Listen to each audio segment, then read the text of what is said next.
right. Well, thanks for joining us, everyone. You know you're in for a treat when you hear that tune because it's time for another episode of the Rec Poker Podcast. I'm your host, Jim Reed, Bluffsterini in the home game. It's my pleasure to be here every month talking with my friends about poker because I have the best job in the world. Like I said, I'm Bluffsterini in the home game at Rec Poker Jim on Twitter. And if you want to find out more about me or the rest of the Wrecking Crew, you can go to rec.poker/crew. But hang on, you're going to meet a couple of them right now. Kim, why don't you lead us off? I'm Kim Kilroy. I am Fergie 56 in the home game. I am PetVet or PetVet 33 everywhere else.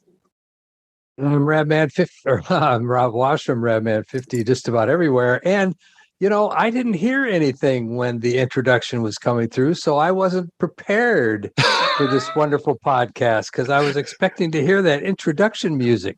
Oh, so well. You might want to check that before we go to air this. I think that you have caught me not having my screen audio sharing on. See, where's Chris Jones? I need a producer. This is clearly the message that we're getting here is I need a producer. We're just coming out of the Norman Chad Chats edition, and I didn't have Chris or John there, who are normally the people that run the stream and make sure everything goes tickety-boo and help me remember to hit my audio cues properly.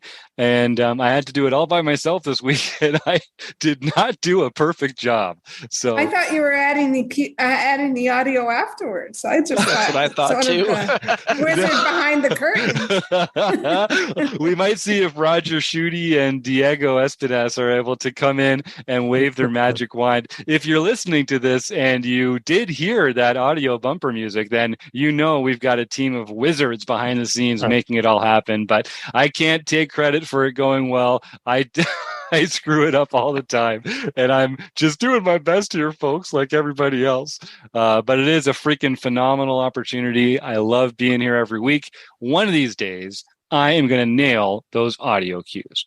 In the meantime, I have to thank our sponsors, Mark Bershon over at Website Amp and Running Aces Hotel, Racetrack, and Casino. And I got to thank our premium members like Eric Anderson. Eric's here to join in the conversation. Eric's a prolific poster in our forums and an active member in a lot of our strategy conversations. Eric, welcome back to the show. And why don't you just tell folks in Rec Poker Nation where they can get a hold of you? The easiest way is I'm E. Anderson 85 at the home game or at Rec Poker. There you go. He's E. Anderson 85 everywhere. What a pro. So as you know, it's Monday night. We are recording a forums edition of the podcast tonight. We're all playing in the nightly home game, trying to steal each other's chips. And we're going to have a good time talking about poker like we do every week. So last week we talked about a few things to do with the main event, the WSOP main event this year. We talked about some travel tips. We looked at a hand, and we swore that we were going to talk about this King 10 hand on the next show. So we're going to continue that theme today. This is a hand I played on day 2 of the main event. And as we talked about last week, in case you hadn't listened, I'll just briefly go over. There's a very unique 3-betting dynamic in the main event. People really don't want to leave, and it tends to generate, in my experience, the people that on my tables were over-folding to 3-bets. And when players are over-folding to 3-bets, then that should kind of change the range of hands that we choose to 3-bet with. So I decided to 3-bet more widely with hands that had ace or king blockers in them. And I was getting a lot of folds, so I just kept on doing that. King 10 offsuit is my least favorite hand in all of poker. That's not hyperbole. It's actually my least favorite hand. I never call with it. It's a 3-bet or fold for me. And obviously, it's a good candidate for a 3-bet because it's got a king in it. It blocks your opponent's ability to have pocket kings or ace king, king queen, other strong hands like that. And it's just not a very strong hand. So if you're faced with a 4-bet, it's pretty easy to release it and just let it go. So if you want to listen to the last couple of weeks, you can kind of gain a little more context. But for our regular listeners, we'll just jump into the hand here. So this is a spot where we're on level 6. So the blinds are 400, 800 with an $800 ante or an 800 chip ante. And we're sitting on about 45 big blinds effective. Middle position opens to 2K, which is 2.5 big blinds. And I am on the button looking down at King 10 offsuit. I choose to 3-bet, as we've discussed. I 3-bet to 6,000, and it folds back around to the original opener who calls 4,000, and we go to a flop. So the flop comes queen of diamonds, 9 of diamonds, 4 of clubs. They check. And the first question I have for the group is, should we be c-betting here?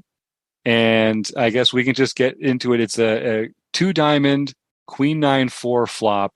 We're in position. And we have king 10 offsuit. And I don't believe we had the king of diamonds. So typically, c-betting generates a lot of folds. That's why it's a standard.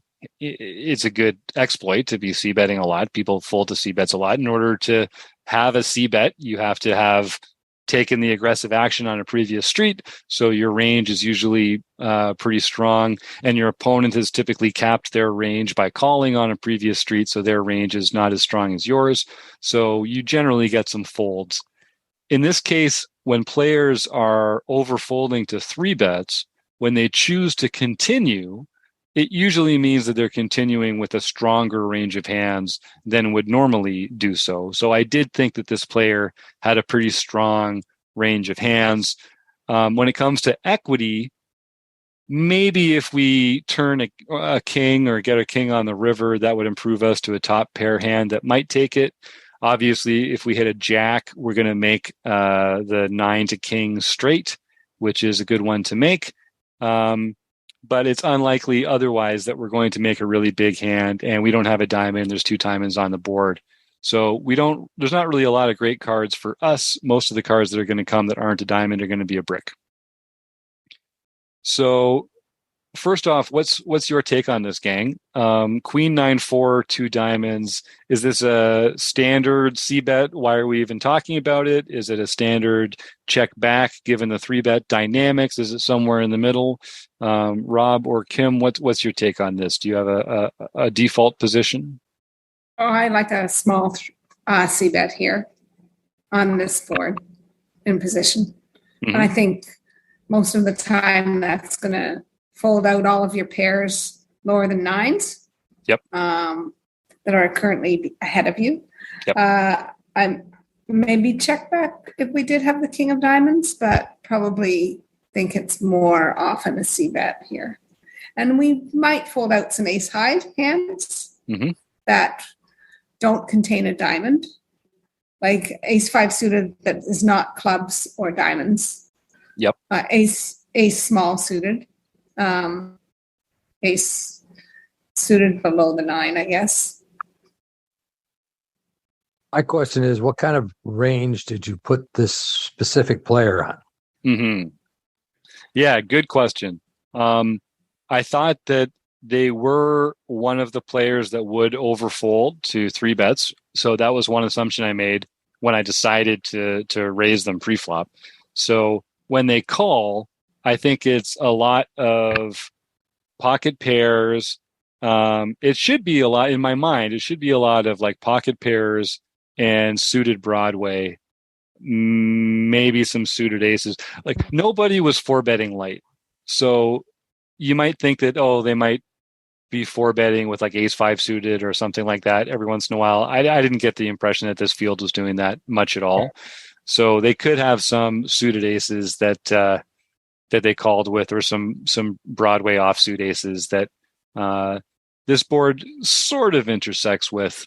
But mostly, I think the hands that they're going to continue with versus a c-bet are going to be flush draws and maybe some like pair plus draw combos, like with a queen jack, queen 10, that sort of thing, where they've got a piece of this. And I wasn't sure if I get them off it. Yeah, this is probably a frequency thing. I think you probably have a certain percentage of the time that you want to C bet this and another percentage of the time that you want to check it. But I'm thinking it's primarily a C bet. You're already, I mean, your king 10 is a total pair type bluff 3 bet already, right? It's not even in the normal range of 3 betting. So obviously if you got 4 bet, you're folding immediately. Yes. So you're in the middle of a bluff is what you're in the middle of right now. Yes. You're bluffing that you're really, really strong because you 3 bet. So yeah, I think you probably want to favor a C bet here. And I like Kim's sizing. C bet small, 25, 33 type percent C bet.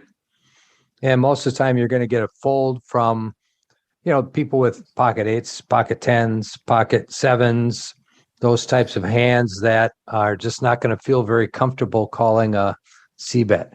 And I'm thinking, what are they calling a 3 bet with? And I'm thinking it is going to be a pocket pair most of the time. Yep. I don't think 10s should fold to a small C bet. I don't think we'll fold out 10s. But 8s and... Yeah, we could fold out 8 and below on the pocket pairs and some ace highs, which are currently beating us. Mm-hmm. If you guys remember... Oh, go ahead. Go ahead. Yeah. Oh, if you guys remember, Gareth James gave us that spreadsheet for 40 big blinds. I just looked it up. Queen 9-4 is on there. He says you should C bet it 25% of the time, or bet quarter pot 40% of the time, and bet 3 even. The exponential betting for 57% of the time. And what's our SPR? SPR is what 7? Probably about 6, something like that in a 3 bet pot. So that would be a 68% pot bet. So it's a 2/3 pot bet that's recommending. Interesting. And Eric's referring to a program we did here with Gareth James. Our premium members can access at any time, going over flop textures. And Gareth has a very systematic and effective way of categorizing different flop textures and going through how you should act according to your range on various boards is really illuminating and really helpful. What's the abstraction in that? Is that a 3 bet pot? Oh, no, good question. That's when you're the open raiser.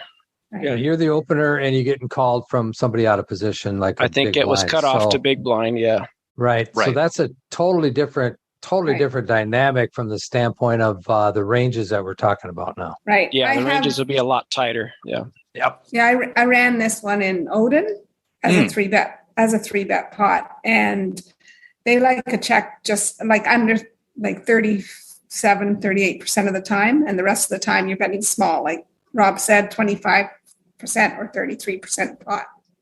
Nice. Okay. So, and I guess what we're really, because their range is narrowed by calling a 3 bet, it's not like they're going to fold a hand like 10 jack of diamonds, where they're not going to fold to very strong draws anyway. So we're really just targeting the hands like the pocket pairs and the ace high that are beating us already. yes, and also you can become a little exploitative in this sense when you're in live poker, because you already know this opponent. You've been playing with them for a while. If you know this person is very sticky, you might want to just check back sometimes. Right. And if you know this person folds, if they don't, is hit or miss, then you might want to just see bet small. Mm-hmm. So you can go a little bit more on your reads. If you have no read, then, I don't think you're making a mistake by checking, and you're not making a mistake by betting small. Excellent. I did consider a C bet. I'm not sure what caused me to check back. I think I don't know if maybe I had been stealing a couple pots recently, and I felt like I didn't have the image to be taking it away on this board. So I chose to check back, and we get to the turn. The turn is the ace of hearts. So it's ace of hearts, queen of diamonds, 9 of diamonds, 4 of clubs, and our opponent checks again. And at this point, we're faced with this opportunity to have a delayed c-bet or to check back. And this is the crux of the hand. This is the spot that I was really interested in real time. And this spot comes up fairly often, I think. And I was just worth examining. So whether I should or shouldn't c-bet in this particular spot, when we've got a hand like King 10 and the board is Ace Queen 9, we've got pretty close to the nut no pair. Like if we had King Jack, we'd actually have the nut no pair right now, which just means that it's impossible for anyone to have a better hand than us without having a pair or better. So, if the flop comes 9-7-4, Ace King is the nut no pair. If the flop comes Ace 4-3, King Queen is the nut no pair. So when you've got the nut no pair, it's kind of a unique position because you're beating all your opponent's unpaired hands. And when the turn comes an ace and you've got a king, suddenly your hand strength has changed a little bit because you have more showdown value relative to the rest of the time you're in that situation. So I was kind of torn between the notion of the ace is a really good card for my range as a 3-better. So I can c-bet here and they'll fold a lot of the time. But a lot of the hands that they'll fold, I'm kind of still ahead of with my king high, all their draws that aren't paired. I'm seeing some head shakes in the Zoom. This is why I want to talk about this. So I chose to, let's not even get into the results of the hand just yet. So Kim and Rob, in whichever order that you like, you sounds like you're arguing for a c-bet here, but what is it about my rationale that is not on? Is it that they just have other hands that they will fold, that it's valuable for us to fold? Or is it that king high just, even though there's an ace on the board, it doesn't change its strength enough as a bluff catcher? Either one of you jump right in. I mean, you've got, for me, this is a 3-bet pot. If it was a single raised pot, then maybe king high has some showdown value. But in this 3-bet pot, what are we possibly beating here? Mm-hmm. Like, there's very few hands that we're possibly beating. And maybe Jack 10 suited. Well, let's deny the equity to that hand and bet anyway. Right. Because that hand has a heck of a lot of equity. Yep. Right. So we're going to, if we bet here as a delayed c-bet, we can fold out all kinds of smaller pairs and hands that have beat us, that have us beat currently. Or like Kim said, have a lot of equity. Mm-hmm. If they continue, if they're allowed to continue. If they're allowed to see the river, they could realize that equity, and a nut no pair hand is not what you want to be getting to a showdown with in a 3-bet pot. This is also a good bluff hand because you have a draw to the nuts. Yeah, I mean, you get your jack, you're probably going to win. So and they also can bluff the river if you've just checked twice with a hand that you are currently beating. Mm-hmm. And you would have a hard time calling that bet on the river. Right. Because as Rob says, they always have it. That's right. And especially when they lead out the river, right, Rob? That's like the prime spot where they always have it. Okay, well, I really like that point from the gang here about the difference between a single raise pot and a 3-bet pot.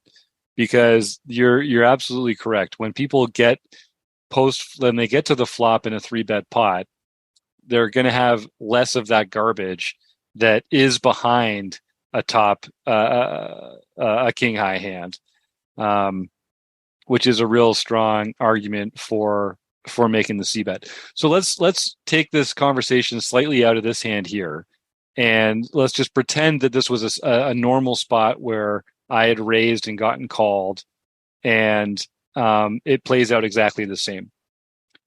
In that kind of spot, which I think people will encounter more often, when you have king high or you've got the nut no pair and the ace comes on the turn, at that point, how do you decide whether to c-bet or not, or whether to try and get that king to showdown? Or are we ever trying to get king high to showdown on an ace high board? Is that just not a smart plan? I see a shake from Kim. Yeah. No, I just think this is just always a nut card for our range. And we should be betting this card. Yeah. Whether we have it or not. Then we also, if we don't have any bluffs, then we are exploitable. So we have to have some bluffs here. And when you have king high, that's a bluff. Yeah, because my thinking was that I had worse hands to bluff with, or maybe hands that have just less showdown value. And Rob not in a 3-bet pot. That's the worst hand you could have in that 3-bet pot. Might not be the worst hand I can have in a 3-bet pot, but sure. No, I take your point. It's the worst hand most people would have in a 3-bet pot. Yeah, that's a good point. That's a good point. Okay. Well, that's. I mean, yeah. Obviously, having it be a 3-bet pot really changes the ranges. It changes the dynamic, and so it changes the proportion of the range that you're going to be beating with an unpaired hand.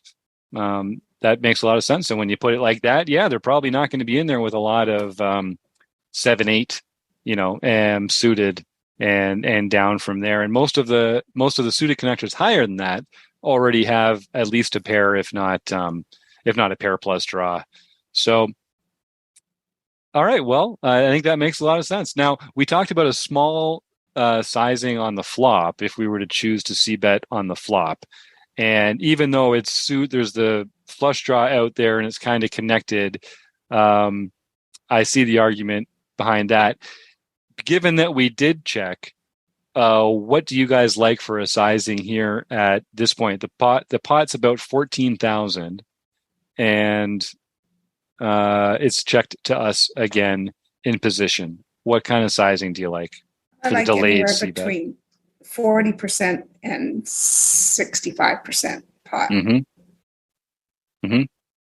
So it's not that little stab. We're actually we're putting some real fold equity here. Yeah, a little on the range of the 50 to 65% mostly. Yep. Yeah. I'd probably go 40. I'd go just a little under half. Make it, I think he's going to be pretty inelastic. Right. If you make it a small stab, that's an opportunity for him to, check raise you. Whereas you make it 40, to what Kim said, like 60, 65%, it's going to make it much more difficult for them to put out a check raise. So I think the sizing that you chose was adequate. A little scary, right? Yeah, right. Because he called a 3-bet, he could very easily have a hand like an ace jack. Yep. Ace jack of hearts or something ace of hearts was ace jack of spades or something like that. Yes. And now he's probably going to continue with that ace. But then it's easy for us to get away from the hand unless we hit our jack. And then, right, we're golden. Well, it'll be the jack of diamonds and the flush will come in. Of course it will. Of course it will. Yeah. Yeah. Because I was kind of worried at the time, because I check behind, I don't really get to narrow their range on the flop. So I was sort of like, they do have some aces that they called the 3-bet with that maybe they would have folded to a flop on the c-bet. And I'm going to be annoyed if they have that now. But it is such a good card for our range. And I think, so I did end up c-betting. I ended up delayed c-betting the turn 7,500 into 14,000. So just a little over half pot. And they did fold. And I mean, as Kim says earlier, the ace is just such a good card for our range as the 3-better there. I don't think they had a queen because they probably wouldn't have.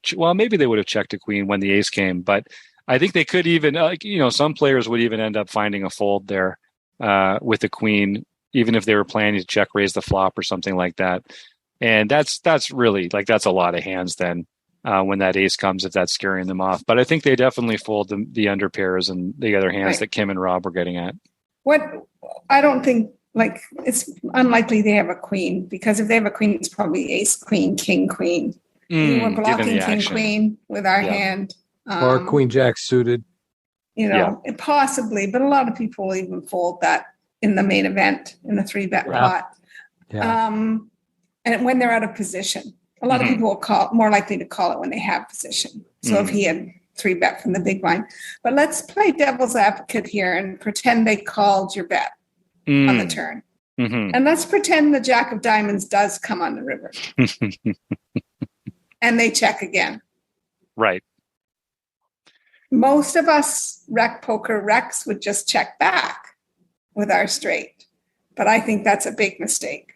Yeah, I think that's a good spot for a bet fold. That's a spot where you can, like, just a small bet. No, we have to target an ace here. They called our bet. We're targeting an ace. We have to bet small enough to get an ace to call. And then we just have to be comfortable folding when they shove, if they check raise. If they're the kind of player that we think is only ever going to be doing that with a flush. And a flush would be consistent with that action, and so would the ace. Would a flush be consistent, though, when they call your turn bet and they can again check the river? I think they probably, I personally would probably bet out on the river if I all of a sudden flushed on the river. Because I wouldn't be confident that you're going to be putting out a bet. Right. So I would lose any opportunity to put any more money into the pot. So I might put out a bet just to get you to call. So you always have it on the river. Broadway. Yeah. That's right. Yeah, they do. I don't always.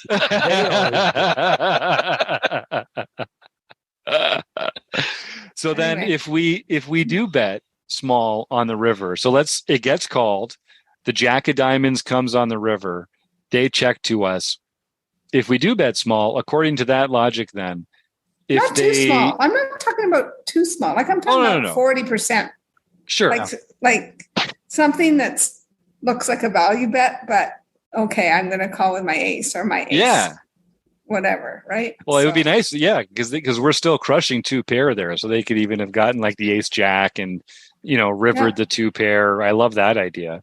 Are we, if they do choose to check raise this river, then are we calling? Are we folding? Because if we think this player leads a lot of their flushes on the river and they don't check because they're worried about losing value, they can't have many flushes left in their check raising range. Or are they just only ever doing it with flushes anyway? So we just have to fold no matter what. I think you have to call when you're only this deep with all that money in the pot. Right. Yeah. And I think that a good player can do this with a king of diamonds in his hand. What's the SPR at? I mean, we were at 29,000 in the pot. They could have king queen with the king of diamonds in their hand. Yeah, some players will do that, and especially if you make the river bet too small, then some players will see that as weakness and choose to check raise with a bluff like that, a nut blocker. That makes sense. Although I think the reason I'd chosen this player to 3-bet light against was because I don't think I thought they were the kind of player that would check raise me with the nut blocker on the river. So I would, I don't know. It's so villain dependent, isn't it? It is. That's where Kim, it sounds like come in. Yeah. So it sounds like you'd be comfortable getting it in there on that action. Rob, I know you tend to believe players on the river a little more. And but as you say, Rob, if you think they're leading out those flushes, what do they have in their check raising range there? Well, yeah, that's the thing. If they're leading out their flushes, they don't have a flush if they're check raising. Right. I think if they had led into you I would be more prone to potentially fold. I see. Because they're only ever doing it with a flush at that point. That's a good point. Yeah, I would interpret it that way. Now that might be a little nitty, but even though I have the Broadway now, I have no diamonds in my hand. Right. And that flush came in, and if he called on the turn that size bet, then he has something. And that is one of the things I like about the sizing up a little bit on the turn is when they do continue, it does inform you a bit about the strength of their range. You can fold more comfortably when players have proceeded through a large bet sizing of yours, just because they're not doing that as light. So they just have more value in their range when it comes time to lead that. All right. Well, I'm glad that we talked about this. I think this notion of sort of getting king high to showdown on ace high boards, or let me ask the panel one more question before we get hang on. Before we get into that, when we were talking about our scenario of betting, I think that the rivers and all in, I just ran it because of the size of the pot. I think our half pot bets and all in anyway. So. Okay. That's why I was asking the SPR. I thought we were pretty close to 2-1 already. So, yeah. So I think it's a moot point of getting raised. We don't have to worry about getting raised. Good point. Right. If they lead out, we call. And if they check, we can just go all in. I think the reason I brought this hand is, Eric, please. Oh, it's just another reason why you bet a little bigger on the turn, because it threatens the all in on the river. Yeah. I think one of the reasons I brought this hand in was because I was uncomfortable on every street. I didn't feel good about any, not my play, but just like my situation. It's not a strong hand to be 3-betting with, even though I like it as a 3-bet sometimes because it's got good qualities to make it so. I didn't like that flop. I didn't really like the turn. I didn't like what my opponent's range would look like if they continued to any of my bets.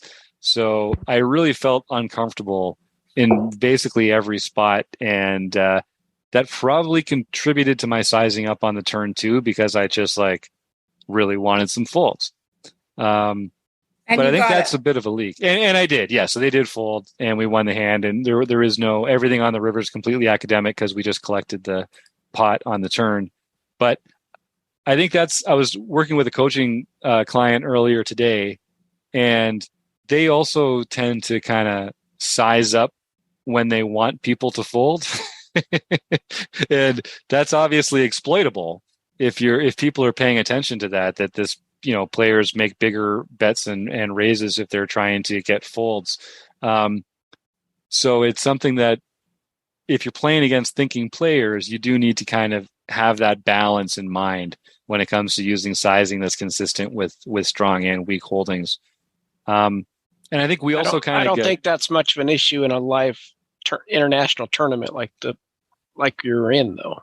Just because you're not going to play enough hands with these players that you might get 50 hands with them, and how many times are you going to see bet in those 50 hands? Yep. Yeah, that's a good point. And live is a totally different animal because of that. I mean, it's very hard for people to get a feel for your frequencies, your bet sizings. I look at different types of bet sizings in different situations to see how, the type of player that I'm playing against. Because you'll see different, you'll see some bet sizing that you kind of scratch your head. What is he doing that with, And so in those circumstances, then you get kind of a feel for the way the player is. But I don't think if you're playing a normal bet size, which you did, I don't know that anybody's going to get anything from that. If you had bet 3/4 pot on the turn, I think that would have been totally fine too.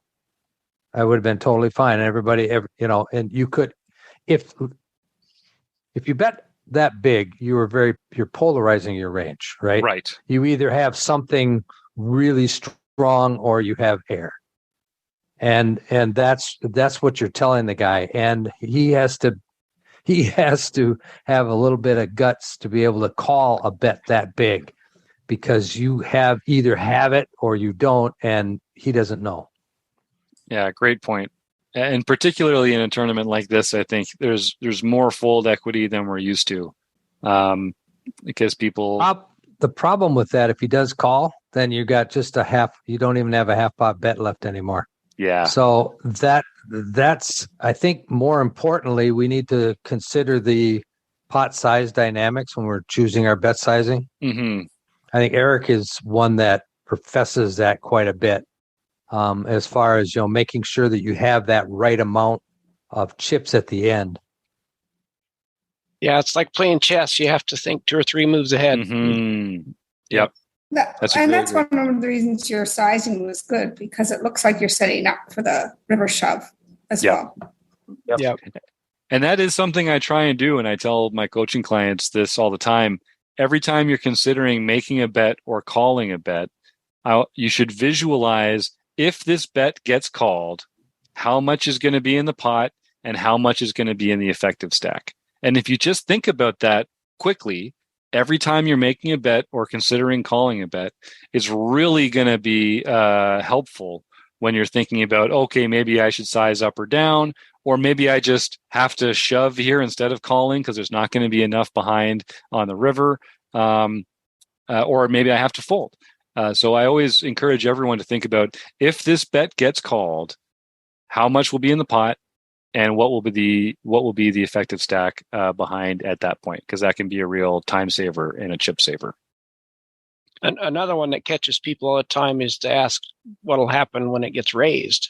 Some people just throw out that C bet and say, "Oh boy, I just got check raised. What do I do now?" Yeah, now what do I do? Yeah. Right.